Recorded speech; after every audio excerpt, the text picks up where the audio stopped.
YouTube, Awesome Writer here. Welcome to my review for Kikai Sentai Zenkaiger episode 30. So, can't believe we're at episode 30 already, and yet it feels like, honestly, not a whole lot has happened. Not that I've disliked the show or anything like that, but I'm realizing we're at episode 30, I'm like, yeah, not a whole lot has happened in the grand scheme of things compared to some other Sentai series. But with that being said, this was a pretty solid episode. It was kind of your classic Kara Major, I wish it was classic Kara Major. Classic Zenkaiger mixing of a bit of a fun filler plot of the week and a little bit of story, because the filler plot revolved around this persimmon monster that they find out was dried persimmon that is making everyone thirsty in a literally, like, drink water, thirsty type of way. And that's causing problems for the citizens because they're going to dry out. It's kind of like the monsters in the Sanzu River in Samurai. And then the Rangers need to be hydrated during battle, so that's causing problems. But all the while, also, they're facing off against this new creation of the professors, the 2.0 next generation Stacy, sort of, or like, you know, the next type of model, which is Hakaiser, which is this cool-looking robot, which is instantly recognized by Not Navi. It's apparently one of the prototype designs for Zenkaiser, and I think that was a cool story beat. I mean, it was obviously going to be tied somehow to the designs of his parents, because that's kind of what a lot of the Tojigento tech is, but the concept of it being this prototype design for Zenkaiser was a really cool touch.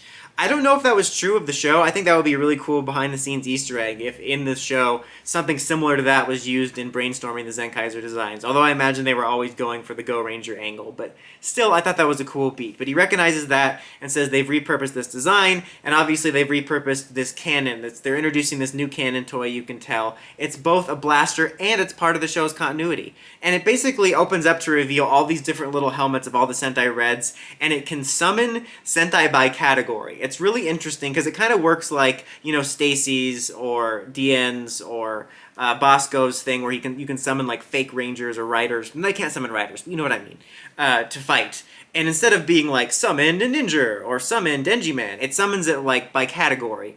So he summons all the ninjas plus samurai first. We get all these yellow rangers that are ninjas and one samurai. And then later he does it by science. It does all the science-based blues, which I think is interesting and kind of a cool way to go about it when you have so many different characters.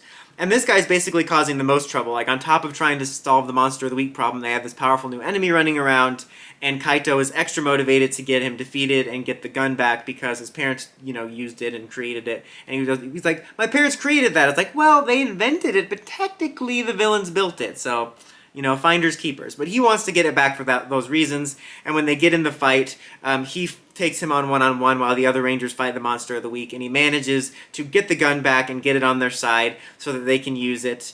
And then we get our mecha battle against the Monster of the Week, and we actually initially kick it old school. We just use the two main robots and Tukaiser's original robot. I'm like, oh, we're not going to do Zenkaiju this week.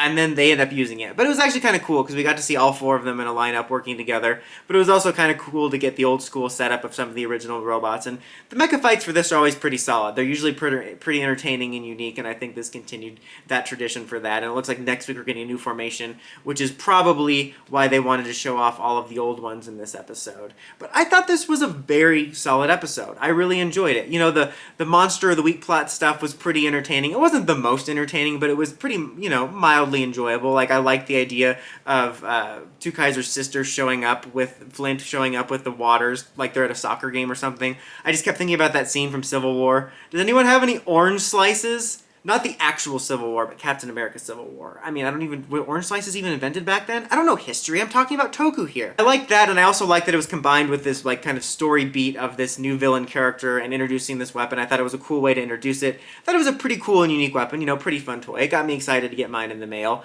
And then I'm glad he wasn't destroyed, and I definitely hope he becomes more of a regular reoccurring villain, because I really enjoyed him. Like, he had a couple comedic beats at the end where he's like, oh, I'm out of batteries, but he was also pretty badass, so I'm really hoping he stays around. I think he was a good addition to the villain roster, and I think he could make kind of a good, maybe rival for Stacy. But yeah, overall, solid, enjoyable episode. I would give it a 4. Good plot stuff. It was entertaining. A nice introduction to a new addition to the arsenal. But what did you guys think of this episode, the new villain and the new weapon? Let me know in the comments as always. Until next time, like, comment, subscribe, and climb the steps and ring that bell so you get notifications for my videos. Awesome Writer, signing out.